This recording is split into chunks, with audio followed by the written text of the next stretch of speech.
morning and welcome to yet another Electron launch. My name is Max Muncy and I'm joining you from Rocket Lab Mission Control in Auckland, New Zealand. It's currently 9:06 a.m. on Sunday, July 5th here, but if you're watching from the US, happy Independence Day. What you see on your screens is a live view of Electron as it awaits its coming liftoff in 13 minutes from Rocket Lab Launch Complex 1 in Mahia. We've dubbed this mission Pixar It Didn't Happen in reference to some of the payloads on board this flight, and this is a special one as it will be Rocket Lab's lucky number 13th Electron launch. Our launch operations team has been working through the night to prepare for liftoff this morning at 9:19 a.m. local New Zealand time. Payload integration took place in the clean rooms at LC-1 in the days leading up to this mission before Electron was rolled out from the hangar down the 170-meter runway to the pad. Fueling with RP-1 in liquid oxygen has been completed, and coming up shortly, our launch director will conduct the go, no-go poll. This poll will confirm that the vehicle, satellites, weather, and range are all green for launch.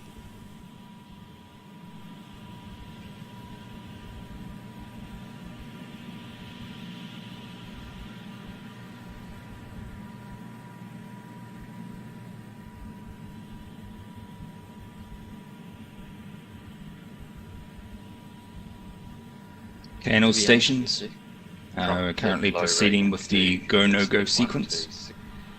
Stage, you go. Yeah, stages go. Avionics. Avionics is go. FTS.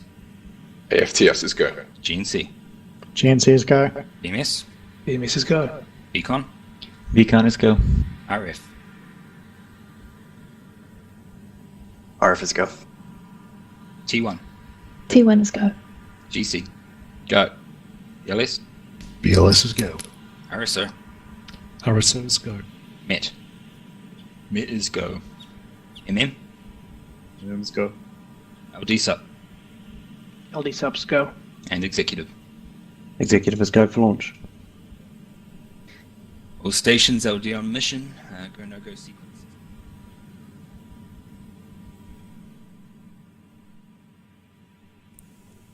Today's launch is headed to a circular 500-kilometer low Earth orbit at a 97-degree inclination and is carrying 7 satellites on board Electron. Our mission partners include Canon Electronics Incorporated, whose payload was procured by Spaceflight. We have several small sats from Planet, which operates the world's largest Earth observation constellation. And finally, we have In-Space Missions, a British small mission management company. Canon Electronics spacecraft is called CESat-1B, and its objective is to test and demonstrate Earth imaging technology they've developed ahead of producing the microsat for future missions. This launch will be the second time Electron has ferried satellites to space for Earth imaging company Planet. Planet launched their Dove spacecraft on board Rocket Lab's second Electron launch, the STILL testing mission, back in 2018. This time, Electron will carry 5 of Planet's latest generation satellites to space, the Super Doves, where they will join the remainder of the flock already in orbit. The final payload for this mission is the Faraday 1 6U CubeSat from In-Space Missions, which is carrying experiments from 7 of their customers as part of the company's hosted payload service. Faraday 1 is the first of a series of satellites from In-Space Missions providing services for research organizations and commercial customers, including Airbus Defence and Space, Lacuna Space, the Space Environment Research Centre in Canberra, and more.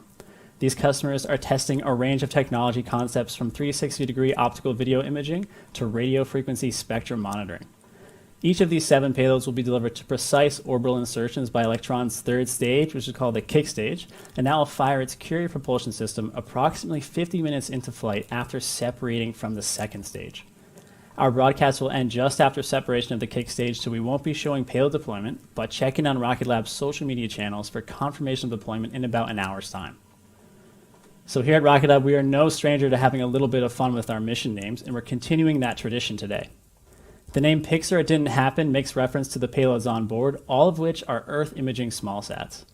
The patch pays homage to the viewfinder of a camera, while the settings around the border are linked to various aspects of the flight. The 540 on the far left is the approximate number of seconds before Electron reaches orbit. We've got 7 payloads on board the vehicle. -3 is the number of seconds into the countdown when Electron's 9 Rutherford engines on stage 1 ignite, and 500 is the number of kilometers above the Earth's surface this mission is targeting for a circular orbit. Our patches are applied to each fairing before launch, so if you look closely, you should be able to make it out.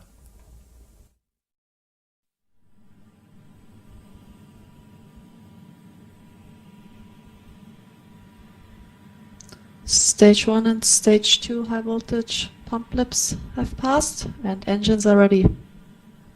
Stage 1 and Stage 2 high voltage batteries ready for flight. Avionics terminal checks complete. Copy all avionics on stage, thank you.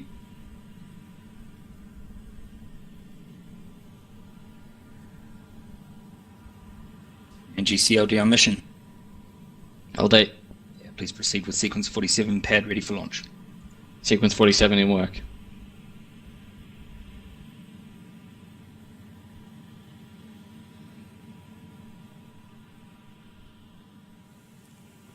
So this is one of my favorite views of our launch site, showcasing the Mahia Peninsula. In the left foreground, you should be able to see the road leading down to the launch facility.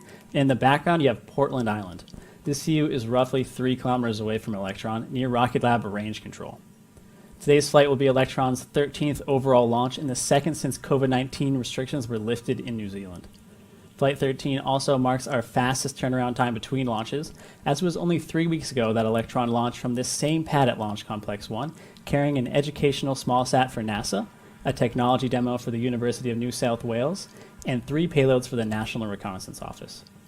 While the launch team were preparing the Flight 12 vehicle for liftoff, our vehicle integration team at the Auckland Production Complex were prepping the first stage of Flight 13 for shipment down to Mahia.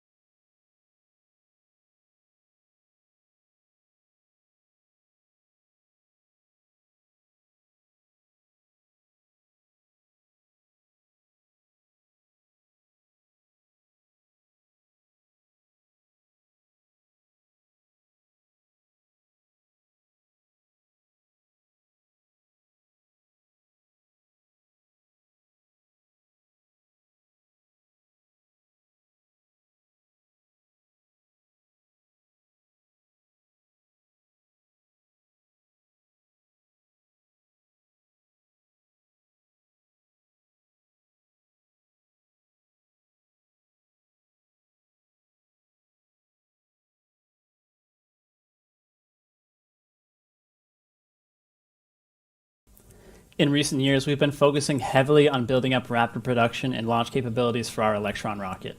Right now, the team rolls a complete vehicle off the factory floor once every 18 days, all in pursuit of our ultimate goal to launch weekly missions in the near future. Rapid production is only useful if paired with rapid launch capability, however, but we've got that covered as well. Rocket Lab's privately owned and operated Launch Complex 1 is able to support up to 120 missions a year. A second launch pad is currently under construction at the New Zealand site and will be online by the end of 2020. Our third launch pad in the United States is located at Rocket Lab Launch Complex 2 on Wallops Island in Virginia. We'll be launching our first mission from home soil before the end of the summer, and it will be from this same pad where we'll launch Electron to the moon for NASA's Capstone mission early next year. These launch pads and flight opportunities are all part of our vision to open access to space for small satellites and make convenient, frequent delivery to space easier than ever before. Right now, we're at T-minus 5 minutes and counting, and all systems are nominal as we count down to liftoff. If for any reason we need to scrub today's launch, we have daily launch opportunities within the same time window in the days ahead. Now, you'll no doubt have heard that our team is working towards converting Electron into a reusable launch vehicle. Our chosen method utilizes a helicopter, which will catch the first stage from the sky as it descends underneath a parachute. We're not conducting any recovery testing on today's mission, but work is continuing behind the scenes as the team prepares for the first return of an Electron booster. It's something we're really excited for and a huge step forward in our overall goal of making frequent, reliable launch a reality. We're targeting our 17th Electron launch for the first attempt, and we're at Flight 13 already, so we'll be at 17 in no time. So with just 4 minutes left on the clock, Electron is moving into the final stage of the countdown. At T-minus 2 minutes, the rocket's internal flight computers will take over the countdown before Electron's 9 Rutherford engines ignite at T-minus 3 seconds. So we're going to hand you over to the operators in mission control to listen in to the final moments before launch, and we'll check back in with you shortly after liftoff.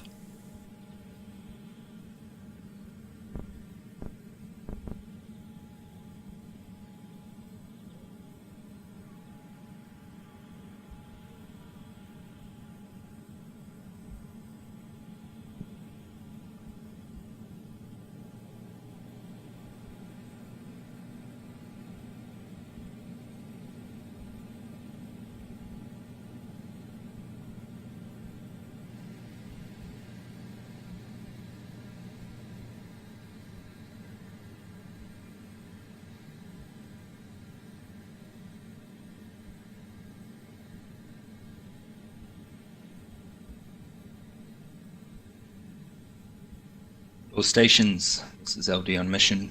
From now on, there should be no red flags in your LCCs. Beacon, please confirm flight computer as goes green. All as goes green. Beacon, please lock auto sequence and confirm. Auto sequence locked. Stations LD on mission, we're currently go for auto sequence start at T-minus 2 minutes. And I can confirm LD is go for launch.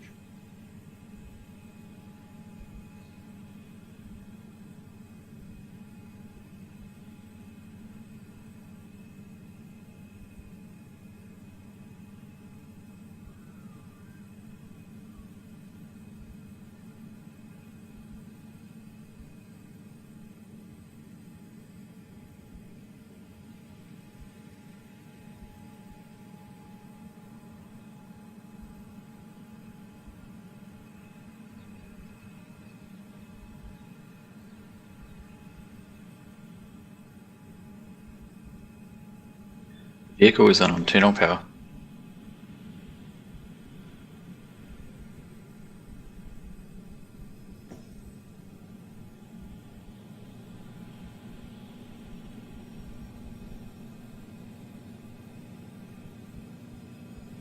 Pressing locks.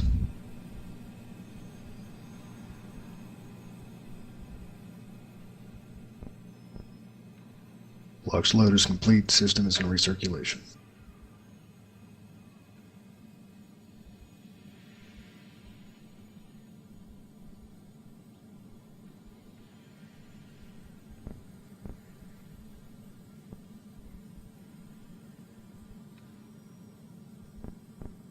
Anti-gathering Pressing current.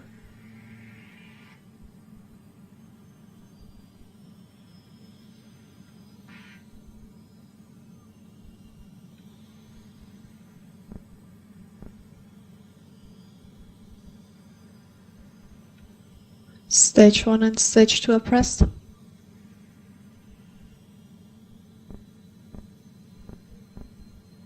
High flow engine purge enabled.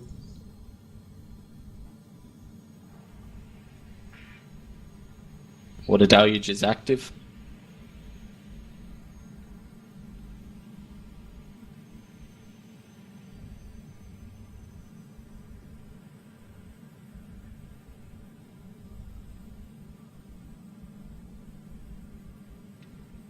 Re-readying engines.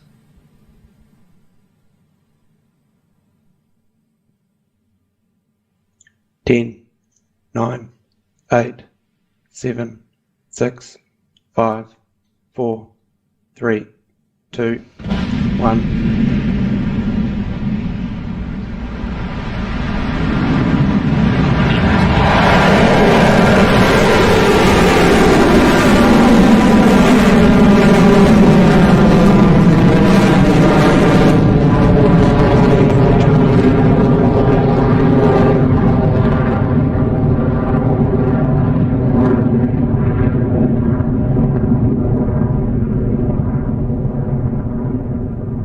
Stage 1 propulsion is nominal.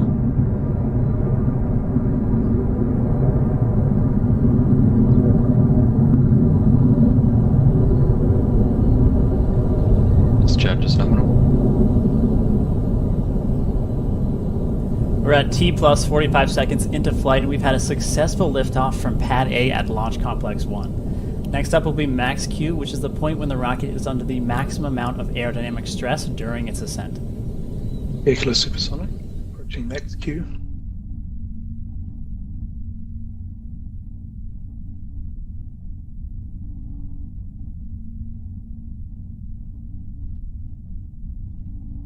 Pass through max Q.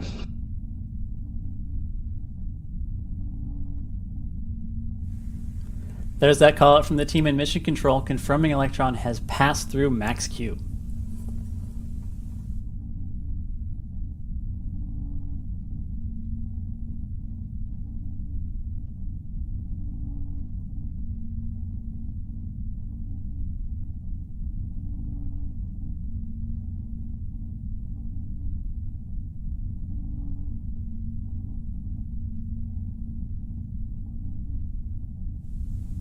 Coming up are 3 events which will occur in close proximity. AOS at Chatham First, the Station. 9 Rutherford engines will power down on the first stage, commonly known as main engine cutoff, or MECO, Guidance is before nominal, stage 30 1 and seconds remaining. stage 2 separate. Then the Stage two vacuum propulsion optimized is engine on stage holding 2 will nominal. ignite as the vehicle continues onward. Entering stage 1 burnout detect mode.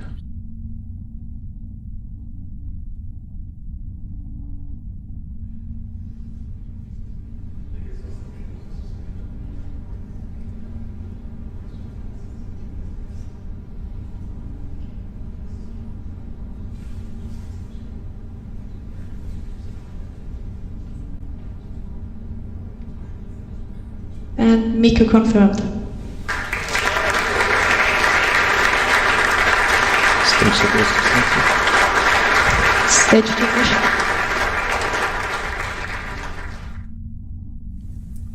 We've had a clean stage 1 and stage 2 separation. Electron is continuing on nominally. You can see the nozzle on that second stage engine beginning to glow as it makes its way to orbit. And we're now at T plus 3 minutes, with fairing separation coming up in a few seconds. Fairing jettison.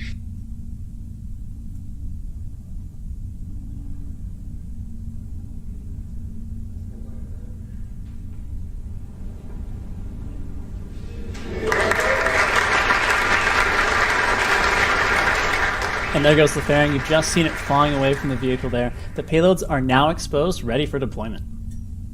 Stage 2 propulsion is nominal.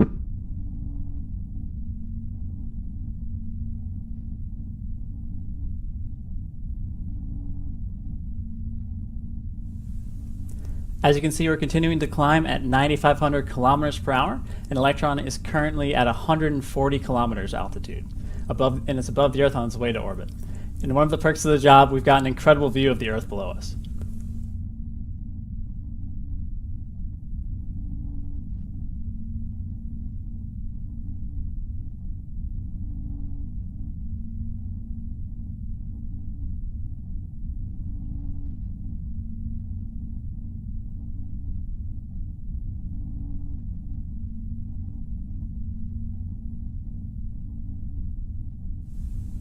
We're now 4 minutes into flight and Electron is continuing to look good. We've got a couple of boxes left to tick off ahead of kick stage separation, those being battery hot swap and second engine cutoff coming up shortly. Electron is soaring to space at a speed of 10,900 kilometers per hour.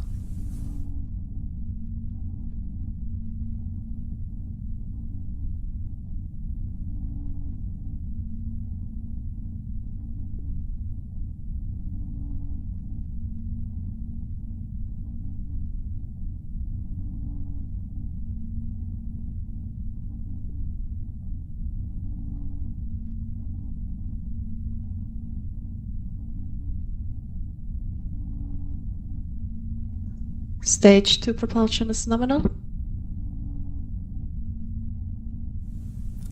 Now in about 90 seconds time, Electron will perform its battery hot swap. The pumps on the Rutherford engine are powered by batteries, and once these have been depleted, we swap power over to a new battery, allowing us to save mass on the way to orbit.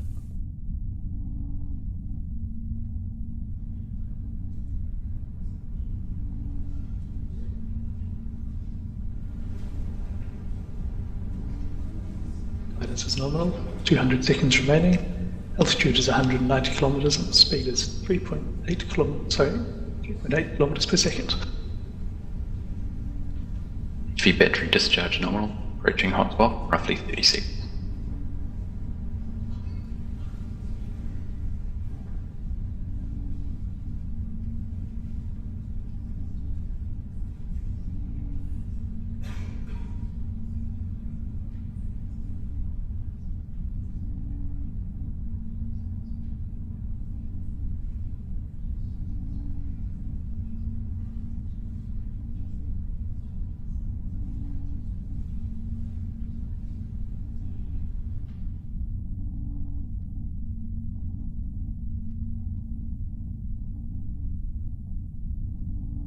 Okay, all stations on mission coord. Initiating the SAP response plan. So as you can see, Electron is at 13,700 kilometers per hour, is 191 kilometers above the Earth's surface as we're waiting for battery hot swap.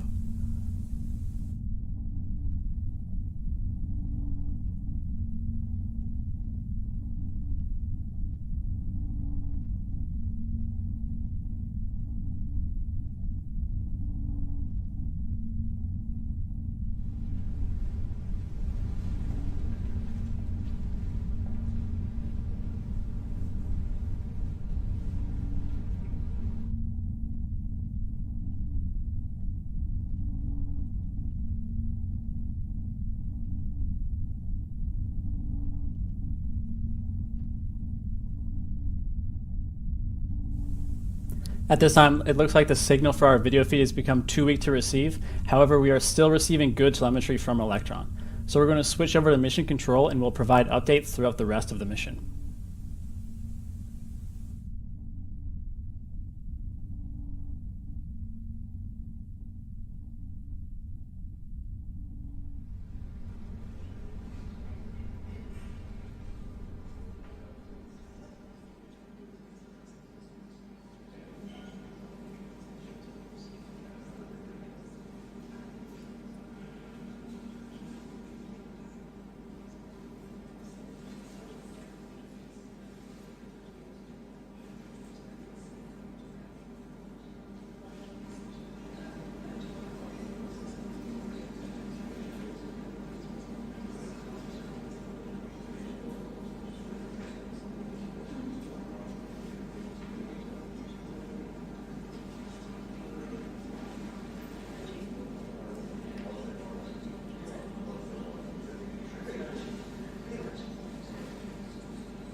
Stations on mission control. This is Mission Control in Auckland. It appears we have lost our video feed for today's mission. Without these beautiful views from launch, we're going to end today's webcast here, but stay tuned to social media for our updates. Thanks again for joining us for another Electron mission.